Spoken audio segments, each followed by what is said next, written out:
غورا وینا يطهر بلد بالأرض والكون كله يلي رياضك خير. انسانیت یو خزانه ده هغه په لباس کې مه لټوه بلکې په انسانانو کې ګوره.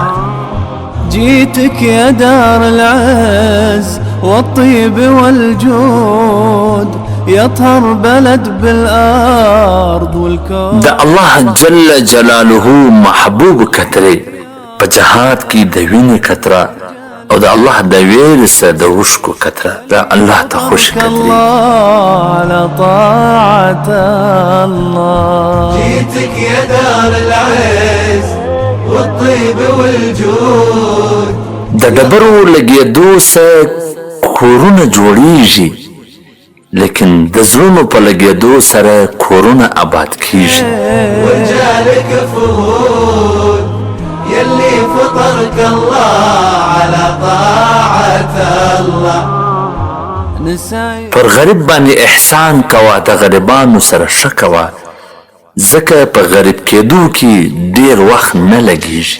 ډېر ژر ماړه خلک غریبان او مسکینان سي نو په خپله مالداري کې د غریبانو سره ښه کوه. وريحك دهن عود ومشاهدك يبري 80 علا.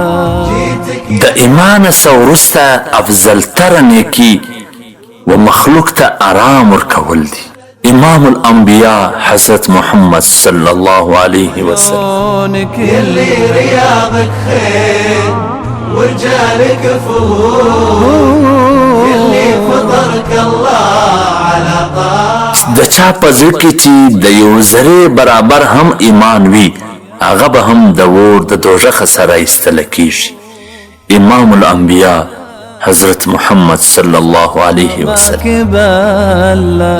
جيناك يوم ايامنا كلها سهود ورقنا. لکه څرنګه چې الله جل جلاله پر تاسې باندې احسان کړی دی دغسې تاسې پر نورو خلکو باندې احسان کوئ.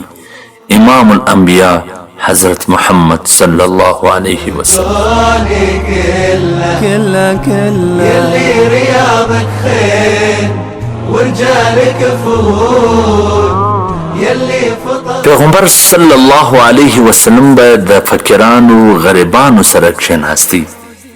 رواه ابو داود. صليني في زود عمر السعود ما شاء. خپلې ارزوګانې په زړه کې مړې که خپل زړه په ارزوګانو کې مړه کولو ته مه پرېږده. حضرت ابوبکر صدیق رضي الله تعالى عنه. بالمذلة جيتك يا دار العز والطيب والجود يطهر بلد. د دنیا خواهش کم ساته نو خپل ژوند به په ازادي سره تیر کړه. ورجالك فهود يلي فطرك الله على طاعة الله.